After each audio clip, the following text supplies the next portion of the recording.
At Thanksgiving, my mother tapped her glass wearing that bright practice smile she saved for moments when she wanted everyone looking at Madison. Her wedding was stunning, she announced. So Avery, when's yours? A few people chuckled. My father kept slicing the turkey like he was afraid to look up. Madison stayed perfectly still, eyes fixed on her plate. I set my fork down. I already had my wedding, I said, 6 months ago, and you all got invitations. The laughter died instantly. My dad swallowed hard. Avery, we never received anything. So I reached for my phone because the truth didn't need my voice. It already had proof. Before I go any further, tell me where you're watching from. And hit like and subscribe if you've ever been betrayed by your own family, because what happened that night didn't start at that table. It didn't start with a glass tap or a cruel question. It started years earlier in a house where silence was safer than the truth, and I learned to disappear long before anyone noticed I was gone. I grew up in a house where the lights always leaned toward Madison even when the lamps didn't. Everything seemed to glow a little warmer around her, like our home itself understood who the star was supposed to be. Portraits of her lined every wall, dance competitions, cheer championships, glossy senior photos where she posed, like she'd been carved for the spotlight. If you walked through our living room, you'd think only one daughter lived there. I learned early that my role wasn't to shine, it was to stay out of the way. I remember being 8, sitting cross-legged on the carpet with a cardboard solar system I'd spent days building. The planets weren't perfect, but I was proud of how Saturn's rings caught the lamplight. Madison twirled nearby in a sequined costume, glitter flashing with every spin. Mom hovered behind her with a camera correcting Madison's posture like she was sculpting a masterpiece. Mom, can you look? I asked, lifting my project. She didn't even glance down. Not now, honey. Your sister has practice. The moment passed quickly for everyone in the room except me, but I didn't know then how many more moments like that would stack on top of each other until they felt heavy enough to reshape who I was becoming. Middle school didn't change much. If anything, the script became clearer. The night I won a district STEM award, I stood on stage holding my certificate under the burning auditorium lights. There were 2 empty seats in the front row, my parents. I waited outside afterward, metal cold in my hand, night air colder on my cheeks. When the family SUV finally pulled up, Mom leaned out the window, breathless and smiling. Sorry, sweetheart, Madison had a last-minute dress fitting. You understand, right? Senior year is special. I nodded because nodding was easier than asking why her senior year mattered more than my moment.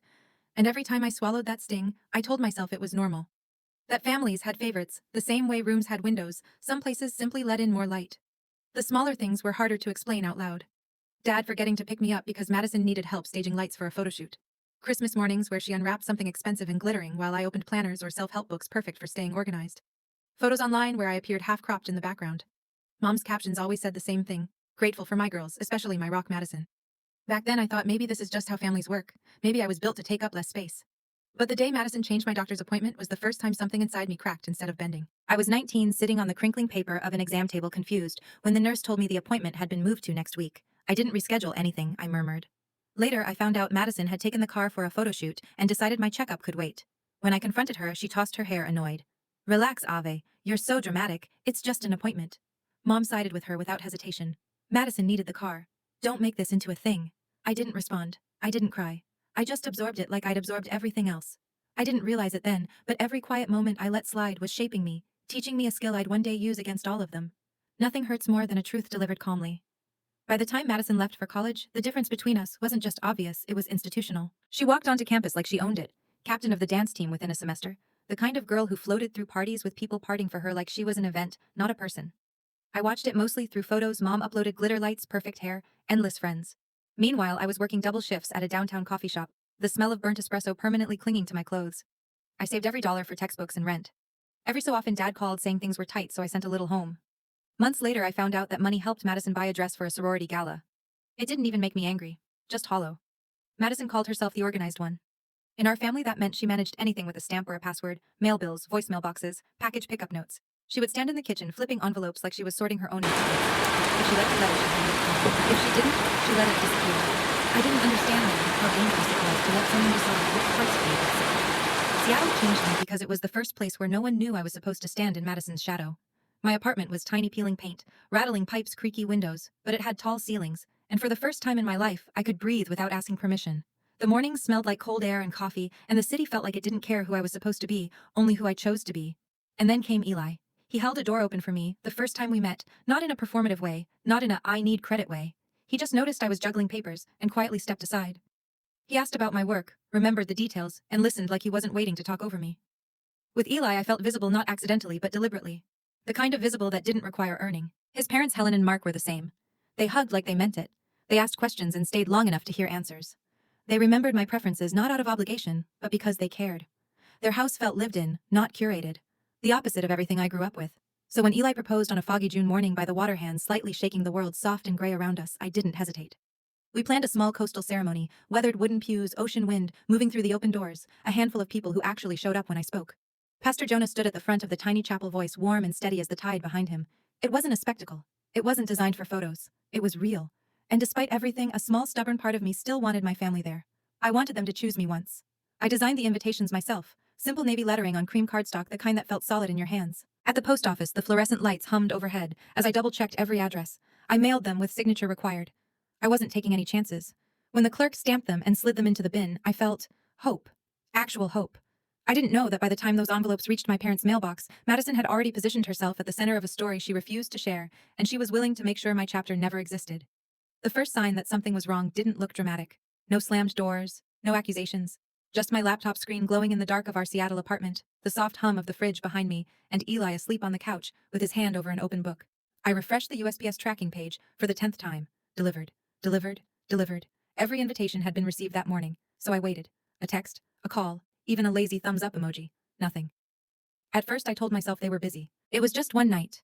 But hours slid past, turning midnight into 2 a.m., and the silence grew louder than any response could have been. The next morning didn't fix anything. Still no messages, still no email replies. I opened our family group chat to type something, but the chat wasn't there. Not muted, not archived. Gone. I blinked, reopened the app, scrolled through my messages twice. Maybe I tapped wrong, maybe I was tired. The chat still wasn't there. A cold feeling crept up my spine. I called Dad. He picked up on the 4th ring. Everything okay? I think the group chat disappeared. A beat. Too long. Oh, maybe Madison reorganized it. She's always cleaning things up. His tone was careful. Soft edges. Like he was reading off a script. Can she add me back? I asked. We'll figure it out later, Av. I'm in the garage right now. He hung up before I could answer. That was the first crack, a small, sharp shift in the ground that made the rest of the world tilt. Later that evening, I opened Instagram to distract myself. Madison had posted a new set of photos. Perfect lighting, perfect hair, perfect laugh. Her September wedding had apparently secured a brand sponsorship with a bridal company. The comment section worshipped her. I almost smiled for her, almost. Until I saw the tiny gray text under her name, follow back. My stomach dropped. She hadn't blocked me. That would have been loud. She'd just removed me, quiet and precise, like trimming dead leaves. I refreshed. It didn't change. That was the second crack. 2 days later, I was on the bus to work when Mom's Instagram story floated to the top of my screen. A picture of her and Madison at a boutique, both smiling under warm shop lights. The caption, written in glittering gold font, read, "Some kids are born loyal. Some have to learn. Grateful for the one who stayed." The bus jolted forward, but the dizziness had nothing to do with motion. My mother wasn't clueless. She wasn't waiting for my message. She was rewriting the narrative so she wouldn't have to face her part in it. That was the third crack. That same week, I received an automated USPS email, preferred delivery location, updated porch box. Updated by recipient. My hands went cold. I never changed the setting. And the porch box had only one keeper, Madison. She'd guarded that key like it was an extension of her identity. Logic tried to calm me. Maybe Dad asked for the change. Maybe USPS made a mistake. Maybe. But instincts I'd learned the hard way cut through the noise. Madison touched the mail. My mail. I stood by the window trying to breathe through the pressure building in my chest. Eli noticed. "Avery?" he asked softly. "What's going on?" How could I explain a lifetime of being sidelined in one sentence? How could I tell him that my sister stealing my invitations didn't feel like a new betrayal, just a larger, sharper version of 100 smaller ones? So I said what I'd always said to survive those moments. I'm fine. But something in me knew I wasn't, because the fourth crack had already opened wide enough to swallow every excuse I'd used to protect them. The next crack came when I least expected it. I was outside the office with Lauren, both of us holding cheap takeout coffees, as a thin Seattle drizzle settled over everything. I must have looked miles away because she stopped mid-sentence. "You're somewhere else," she said. "Family stuff," I answered, trying to sound casual. She raised an eyebrow. "Then it's worse than you're saying." I told her the short version, no responses, missing group chat. Madison quietly unfollowing me. As the words left my mouth, they sounded different, harsher. Maybe because I wasn't sugarcoating them for Lauren. Maybe because she wasn't used to watching me explain away pain. "Avery," she said slowly, "that isn't normal. That's intentional." The certainty in her voice hit harder than the rain. I didn't realize how right she was until later that night.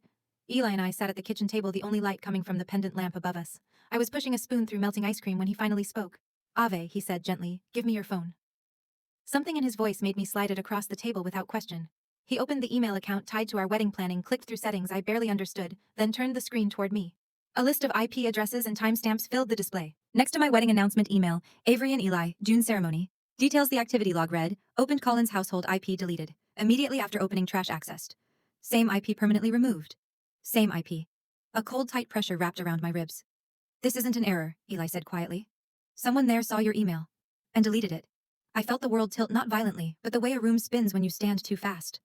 My voice barely worked. Who? Who else even checks that inbox? Eli didn't answer. He didn't need to. I barely slept that night. Every time I closed my eyes, I saw Madison at the kitchen counter from years ago, flipping through envelopes like she was sorting lives. The next morning, while waiting for coffee, my phone buzzed with a message from a name I hadn't seen in years. Mrs. Hamilton, our old neighbor. Congrats on the wedding, honey. I saw Madison collecting a stack of envelopes from your parents' mailbox a while back. Thought she was helping out. Hope it all went beautifully. Helping. My stomach clenched. Helping isn't hiding. Helping doesn't require glancing over your shoulder before taking mail that doesn't belong to you. I typed back a polite thank you with shaky fingers. That confirmation that outside witness was the fifth crack, the one that made the floor beneath my feet start to split. 2 days later, Josh called. Josh, who barely spoke unless spoken to. Josh, who'd always looked at Madison with quiet confusion like he was missing a piece of her puzzle. Hey, Avery, he said, voice uneasy. I think I might have seen something. My grip tightened. What do you mean? I was looking for batteries one night, he continued. In the junk drawer. And there was this stack of thick envelopes, your handwriting. I asked Madison and she said they were old bills, but I don't know. I should have said something. His guilt spilled through the phone and I felt something inside me shift. Madison hadn't just touched my mail, she'd taken it, hidden it, lied about it. That was the sixth crack. But the last crack, the one that finally broke whatever illusion I had left, was a voicemail from my mother. Her voice was bright, brittle, decorated in fake cheer. Avery, honey, I heard you're upset about the invitations. Please don't make this bigger than it needs to be. You know how sensitive Madison is during wedding planning? Let's not ruin anything. Okay? Ruin anything. Not your wedding, not our relationship. Just anything involving Madison. Her tone sharpened. Call me when you've calmed down. I didn't call her back. Instead, I stared out the window at the colorless Seattle sky until my reflection sharpened in the glass-tired eyes, set jaw shoulders no longer slumping. In that moment, something inside me solidified. If they wanted to pretend I didn't exist, they'd have to do it to my face. At Thanksgiving, with every receipt I'd collected, and for the first time in my life, I wasn't afraid of the confrontation. I was ready for it. Thanksgiving at the Collins house always looked like a magazine spread, white lights wrapped around the porch rails, candles glowing behind perfect windows, a table set like Mom expected a photographer to walk in at any moment. But the second I stepped inside, the old weight settled on my shoulders, familiar, heavy. I didn't shrink under it this time. Madison was in full performance mode by the fireplace, chin angled, smile soft, Josh adjusting her hair like a stylist on standby. Mom floated from guest to guest, retelling highlights of Madison's sponsored September wedding, her voice pitched high enough to cut through the clatter of utensils. Dad poured wine with that same checked-out expression he wore whenever conflict might happen if he looked up. Nobody asked how Seattle was. Nobody asked where Eli was. Nobody asked why I looked calmer than I'd ever looked walking into that house. We took our seats. I sat directly across from Madison. She kept her gaze low, too still, like someone bracing for an impact she pretended she didn't see coming.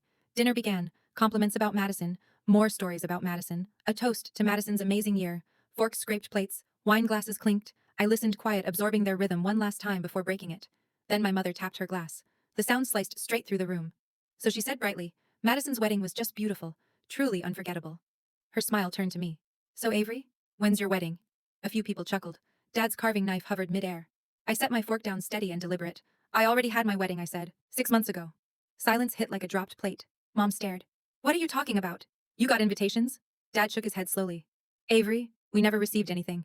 I reached into my bag and placed my phone on the table. In the candlelight, the screen's glow looked almost surgical. Madison's shoulders tightened. I'm done explaining, I said. I'll just show you. I opened the first file. 4 USPS tracking receipts. 4 deliveries. 4 signatures. All of them signed M. Collins. Mom gasped. Dad leaned forward, squinting like the truth would rearrange if he looked hard enough. Josh's face drained of color. Madison didn't blink. She signs for everything, Mom said quickly. That doesn't mean, Mom, I cut in calm as ice stopped telling me what Madison would never do. Look at what she did.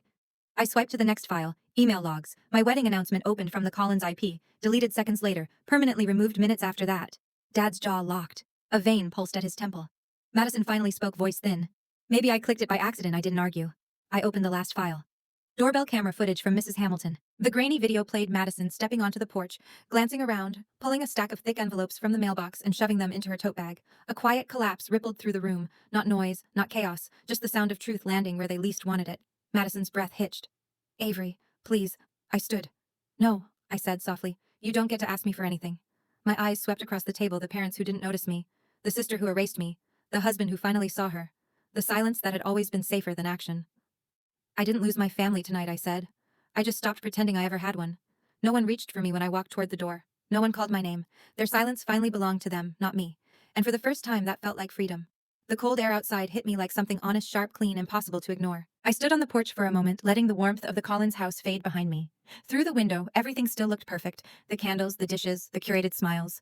A picture of a family I had spent years trying to fit into. A picture that was never made for me. Eli stepped out of the car the second he saw me. He didn't ask what happened. He didn't need to. He just wrapped his arms around me, and for the first time that night, I let myself breathe. Deep, slow, steady. The kind of breath you take when a weight finally slips off your shoulders. We drove home in silence, not the painful kind, but the kind that makes room for truth. Seattle glowed through the windshield lights reflecting across the wet pavement, as if the city was wide awake while everything else in my life had gone dark. At home, Eli made tea and set it in front of me without a word. His quiet was never empty. It had space, warmth, presence. I realized that was what I had been missing my entire life, people who didn't need me to shrink to make room for them. The next morning, Helen and Mark invited us for breakfast. Their kitchen smelled like scrambled eggs and toasted sourdough, the kind of scent that makes a place feel lived in. Helen set my favorite jam on the table without asking. Mark handed me coffee exactly the way I liked it. No performance, no favoritism, just care. Later that afternoon, my phone buzzed with an email from Madison. A long one full of apologies wrapped in excuses, therapy words, and half-truths she hoped would soften what she'd done. I read it once and closed it. 2 days later, Dad called. Not to defend anyone, not to lecture, just to say he'd found something in the garage, a sealed envelope with my handwriting on it, my wedding invitation. He didn't add a note when he mailed it. He didn't need to. His silence finally felt like acknowledgement, not avoidance. My mother never reached out, not even once. And for the first time in my life, that wasn't a wound, it was clarity. Because what they thought they buried my wedding, my voice, my place in the family had only handed me something stronger than anger. The truth. Every receipt, every deletion, every quiet betrayal captured, saved, and now mine to keep.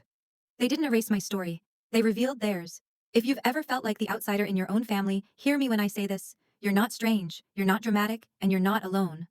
Some of us grew up learning to shrink so others could shine, and it takes years to realize we were never the problem. If any part of my story felt familiar, subscribe and stay with me. There's more ahead, more truth, more healing, more stories that remind you you're allowed to choose the people who choose you. This story isn't over.